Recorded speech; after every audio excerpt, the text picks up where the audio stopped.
कोई व्यक्ति यदि कोई पहला कोई वस्तु खरीद कर लाया हो, 1 दिन 2 दिन 4 दिन उस वस्तु के साथ उसका कोई मेल नहीं रहता, ठीक है, कीमत देखता रहता है कितने कीमत का। लेकिन जब वही वस्तु साल 1.5 साल का हो जाता है तो उस वस्तु के साथ आसक्ति हो जाती, चाहे एक पेन ही क्यों ना हो, एक मामूली सा 5 रुपए का कलम ही क्यों ना हो।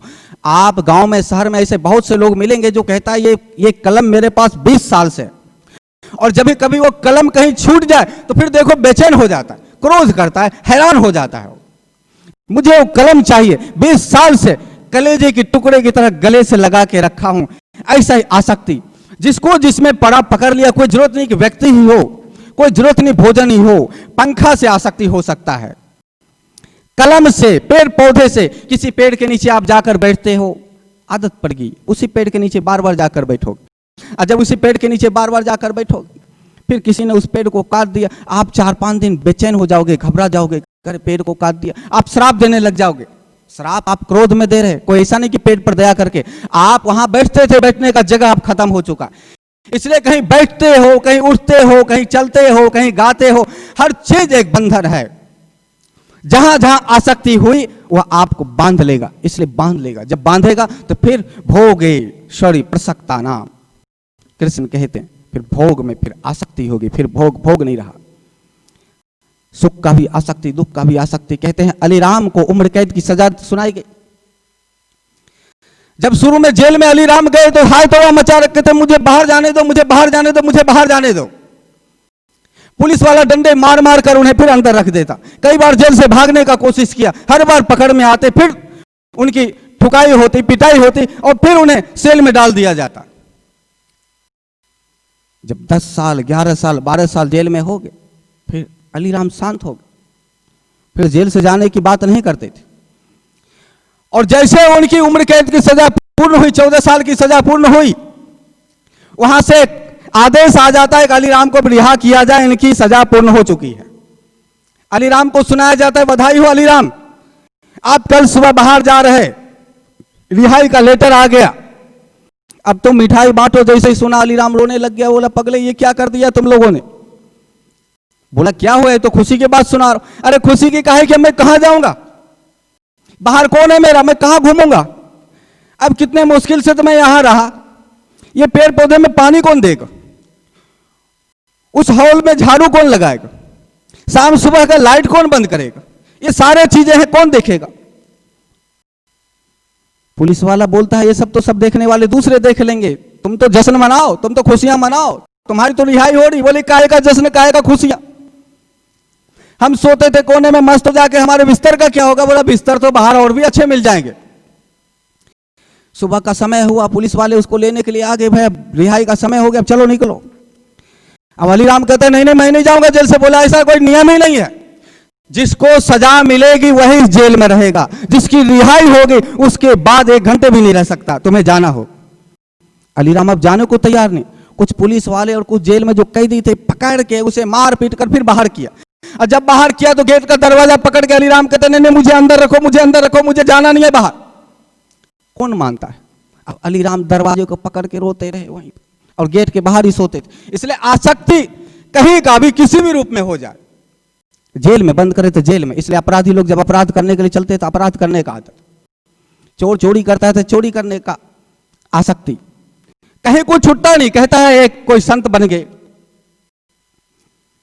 चोरी करता था पहले, सोचा क्या रखा है चोरी में, और वो साधु हो गए। जब साधु हो गए तो साधु होने के बाद एक संत के मंडली में भर्ती हो गए।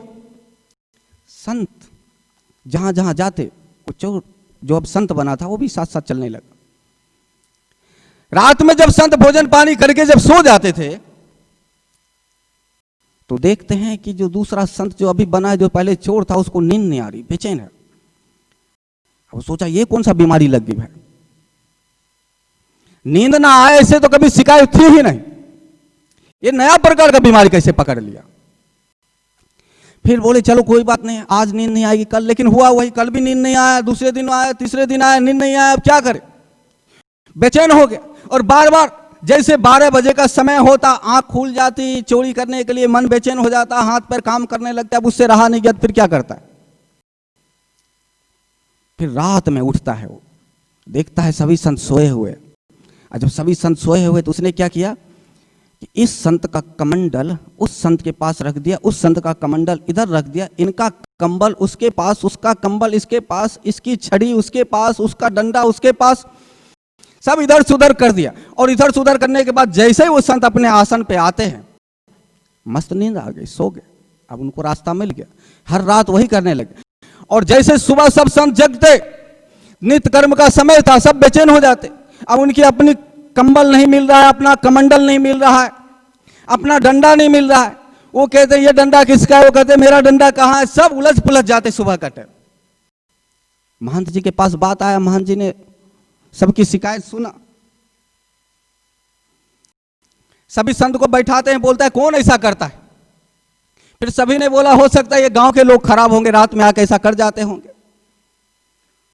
तो महंत जी बोलते चलो इस गांव को बदल लो, इस गांव को बदले, दूसरे गांव में गए, दूसरे गांव में भी यही हुआ, उस गांव को भी बदले, तीसरे में गए, वही हुआ। अब बोले नहीं, ऐसा करो कि पहरेदारी देना पड़ेगा, 4-4 संत जगो रात में। ऐसा करता कौन? हुआ 4-4 संत जगे। जैसे 4 संत की जगने की बारी हुई, जो चोर जो संत बने थे, जो रात में इधर उधर कर देते थे, 12 बजे के बाद आंख खोलकर सीधा देखते, सब सोया हुआ है। उठते, इसका कमंडल उधर, उसका कंबल इधर, इसका डंडा उधर, उसका छड़ी इधर।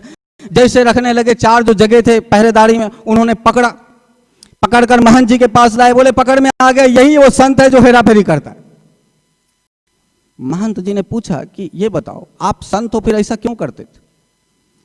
बोला क्या करूं महंत जी, नींद नहीं आती इसलिए ऐसा करता हूं। तो फिर पूछे पहले क्या करते थे?